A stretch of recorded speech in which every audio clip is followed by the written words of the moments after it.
Student, आज जो हमारा टॉपिक है वो है प्रोपोर्शन। ठीक है, कि प्रोपोर्शन क्या है। असल में जो प्रोपोर्शन है उसकी जो लफ्ज़ी मीनिंग है, मीन्स तनासब, कोई कहता है, कोई कहता है निस्बत। ठीक है, बट मेरे हिसाब से इसकी जो लफ्ज़ी मीनिंग है वो है अंदाज़ा लगाना। ठीक है, किसी भी चीज़ का। फॉर एग्ज़ाम्पल, अब हम क्या करेंगे, सबसे पहले इसके बारे में पढ़ते हैं कि प्रोपोर्शन है क्या, क्या चीज़ है। ठीक है, सबसे पहले प्रोपोर्शन इस तरीके से लिखा जाता है।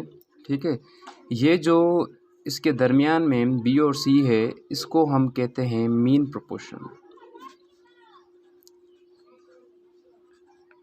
इसको हम कहते हैं मीन प्रोपोर्शन।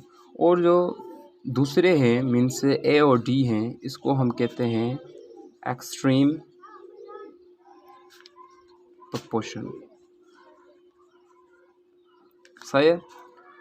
अब यहाँ पे जो ये सिंबल है, ये है रेशो की सिंबल। रेशो हमने टॉपिक नहीं पढ़ा, इंशाल्लाह आगे पढ़ेंगे। और ये है प्रोपोर्शन की सिंबल।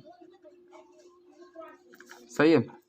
अब इसमें होता क्या है, इन सम्स में हमें क्या जो है वो अंदाज़ा लगाना पड़ता है। देखें, वो आपको बताता हूँ। जैसे सपोज़ 40 जो हैं वो हमारे पास बॉल हैं। ठीक है, 40 बॉल हैं, हमें मिल रहे हैं 80 में। ठीक है, 40 बॉल जो है वो हमें मिल रहे हैं 80 में। ठीक है, 80 रुपीज़ में। सो बताएं कि 20 जो बॉल हैं वो कितनी रकम में मिलेंगे। अब हमें ये रकम मालूम करनी है। इस तरीके के सम्स को हम प्रोपोर्शन कहते हैं। ठीक है, देखें कैसे मालूम करते हैं। सबसे पहले रखेंगे 40। ठीक है, उसके बाद 80 जितने में मिल रहे हैं। ठीक है, और ये क्या कर रहा है कि यहाँ पे 40 बॉल हैं, 80 में मिल रहे हैं। 20 जो बॉल हैं वो कितने में मिलेंगे। ठीक है, अब हम रखेंगे यहाँ पे 20। ठीक है, मालूम क्या करनी है, हमें रकम मालूम करनी है। ठीक है, मीन्स वैल्यू मालूम करना है। यहाँ पे भी एक्स का वैल्यू मालूम करना है। सबसे पहले इस सम में क्या होता है कि जो वेरिएबल है वो आपको इससे जो है कनेक्ट करना है। ठीक है, इससे कनेक्ट कर लेते हैं। इस सूरत में आपको रखना है। अब क्या करेंगे, 40 जो है वो आप नीचे रखेंगे, एक्स ऐसे रखेंगे। ठीक है, सॉरी। अब हम बराबर करेंगे, मीन्स इक्वल करेंगे 80 मल्टीप्लाई बाय 20। ठीक है, इस तरीके से। अब हम क्या करेंगे कि सबसे पहले x की वैल्यू मालूम करनी है, तो x बराबर 80 मल्टीप्लाई 20। अब हम क्या करेंगे, 40 को इसके नीचे रख देंगे। ठीक है, अब इसके होते हैं दो तरीके। ठीक है, एक तो अगर आप यहाँ पे टेबल लगा सकते हैं तो लगा लें। अगर आपको ऐसे समझ में नहीं आ रहा तो इन दोनों की मल्टीप्लिकेशन करके यहाँ पे रख के आप टेबल लगा सकते हैं। पर जो 16 मीन्स आसान तरीका है, ठीक है, सहूलियत के हिसाब से, वो ये है कि आप यहाँ से डायरेक्टली टेबल लगा लें। ठीक है, जैसे कि 41 दा 40, 42 दा 80।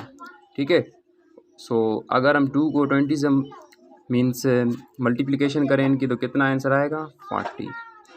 सो एक्स का वैल्यू निकल आया, आंसर कितना आया हमारा, 40 आंसर आया। ठीक है, अब यहाँ पे कह रहा है कि 40 जो बॉल हैं वो मिल रहे हैं 80 रुपीज़ में। 20 जो बॉल हैं वो कितने में मिलेंगे, 40 में मिलेंगे।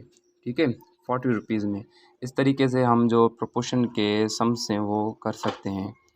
ठीक है, अगर कोई और एग्जांपल ले लेते हैं। ठीक है, देखें, कोई और एग्जांपल ले लेते हैं। जैसे सपोज़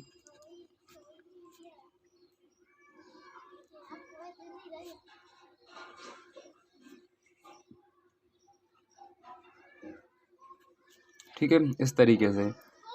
अब हम देखेंगे कि इसकी वैल्यू मालूम करनी है। जस्ट सपोज़ यहाँ पे ये जो है कोई भी वैल्यू है। ठीक है, अब हम सबसे पहले इसको क्या करेंगे, इससे कनेक्ट करेंगे, उसके बाद इसको इससे। ठीक है, इसका मतलब ये हुआ कि 80 को हम क्या किससे रखेंगे, वेरिएबल से, इज इक्वल टू 10 मल्टीप्लाई में 100। ठीक है, अब क्या करेंगे, x is equal to 10 multiplication 100 और नीचे रखेंगे 80। अब हम क्या करेंगे, इसको हम टेबल लगाना शुरू करेंगे। ठीक है, अब टेबल कैसे लगाएंगे, जैसे 10 1 ज़ा 10, 10 8 ज़ा 80। ठीक है, अब हमारा जो ये जो है हमारा रिमेनिंग है, ठीक है, इसको हम टेबल लगाना शुरू करेंगे। 2 4 ज़ा 8, 2 5 ज़ा 10 और हमारा 0 0, ठीक है, और हमारा जो 0 है वो आ जाएगा। अब हम क्या करेंगे, इसको जो है टेबल लगाना शुरू करेंगे, इसको भी। ठीक है, अगर वहाँ पे जो है वो 0 है तो 4 की जो टेबल है वो ही नहीं लगेगी, 2 की टेबल लगेगी। ठीक है, 2 2 ज़ा 4, यहाँ पे भी 2 2 ज़ा 4, 1 जो है वहाँ 0 को देंगे तो कितना हो जाएगा, 10, 2 5 ज़ा 10।